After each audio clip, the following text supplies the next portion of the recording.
बौद्धर Mahanadi cool अवस्थित चंद्रचूड़ मंदिर परिसर में इस्कॉन पक्षरु नंद उत्सव आनंद उल्लासर सहित पालन होइछि।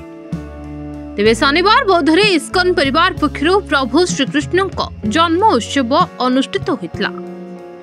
रविवार चंद्रचूड़ मंदिर स्वतंत्र मंडपरे इस्कॉन भक्त और श्रद्धालु माने एकत्रित होई बालगोपाल श्रीकृष्ण को दोली रे झुलण पूर्वक भजन कीर्तन करी नंद उत्सव पालन करथिले।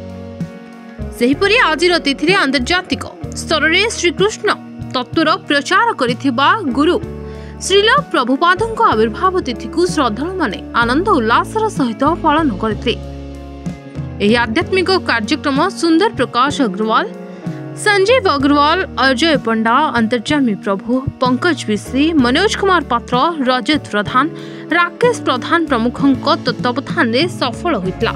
शनिवार दिन वैष्णव मत बौद्ध इस्कॉन तरफ आमर जन्माष्टमी उत्सव पालन कराइला एवं राति 12टा पर्यंत समस्त भक्त मैंने खूब आनंद उल्लास सहित कीर्तन उच्छ्वास कीर्तन सहित कृष्ण को स्वागत करूँ एवं कृष्ण जन्म पालन करूँ एवं समस्त प्रकार प्रसाद ग्रहण कलापर समस्ते घर जाते एवं आज रविवार नंदोत्सव पालन कराइला।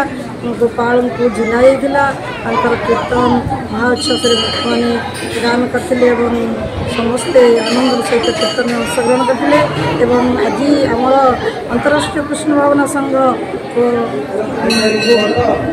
पृथ्वीव्यापी जे अंतरराष्ट्रीय कृष्ण भावना संघ को समस्त पाखे पहुँचाई कृष्ण चेतना से श्रील प्रभुपादଙ୍କର जन्मदिन आज पुण्य जन्मतिथि को आम मैंने बड़ा उत्साह सहित इस्कॉन बौद्ध भक्त मैंने पालन करूँ।